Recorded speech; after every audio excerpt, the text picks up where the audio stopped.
ni San Carlos City Mayor Julier Ayo Resuello para sa unang episode ng Cook and Talk TV. Ngayon sa Outdoor Kitchen at syempre kasama natin si Mayor Julier Ayoy Resuello. Ganda umaga, Mayor Ayoy. Alamin naman natin syempre yung education kasi importante yan ang kinabukasan ng ating mga kabataan sa syudad ng San Carlos.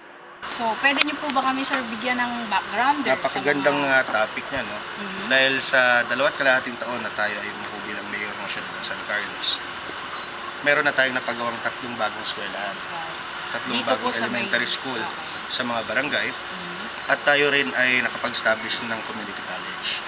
Yung community college natin ay nakalaan para sa very poor but deserving individuals, college students na kung saan talagang dahil sa kahirapan ng buhay, no, hindi sila makapag-aral. So ang ginawa po natin dyan, nung una nga po ayaw tayong payagan ng CHED kasi wala tayong building. So ginawa po namin, nilakad namin mabuti, pinasa namin ng requirements dahil din sa tulong ng mga kaibigan natin. Tayo po ay naaprubahan ng CHED, no? Kami nga po nung una ay natatakot dahil meron kaming order na to cease and desist operation. Yung sabi ko na isasara na dapat, sabi ko naman, kawawa naman yung mga bata. Lalong-lalo na yung mga estudyante na umaasa na sila ay makakapag-graduate at makakatulong na sa kanilang mga magulang after earning a degree, after graduating sa college. Kaya sabi ko, kinausap ko yung mga estudyante, tulungan nyo lang ako na magdasal na sana malampasan natin to at maaprubahan yung ating hinihiling sa Commission on Higher Education.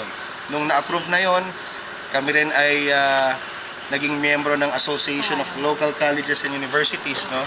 Ang susunod na move namin ay yung pagpapatayo ng building ng community college na ngayon po ay pinondohan natin ng 5 million pesos para po sa first phase ng ating college. So, galing po yun, sir, sa city government? Galing po sa city government yan. And we are also waiting for yung sa approval sana ni Madam President na bigyan pa tayo ng 10 million para sa completion. Na nga po ay matulungan nyo kami sa aming mga adhikain, lalong-lalo na po para po sa ating mga kababayan na mahihirap.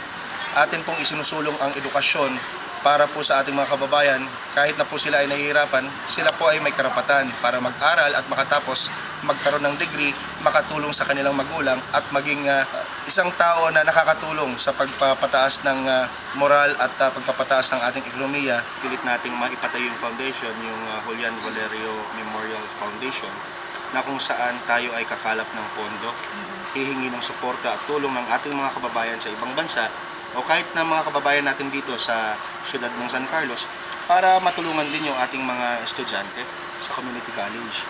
As you all know, sa community college po natin, magkakaroon po tayo ng first batch of graduates by 2011.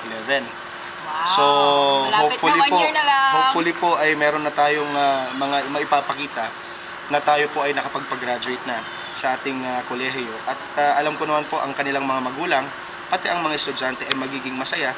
At isa pang bagay, mas makaka-encourage dun sa mga ibang mga magulang na pag-aralin yung kanilang mga anak dahil meron na silang masasandalan na isang kolehiyo na kahit na hindi pa ganun ka-establish, makakapagtapos ang kanilang. Wala po dito sa lungsod ng San Carlos. Ako po si Vanji Padilla. Maraming salamat.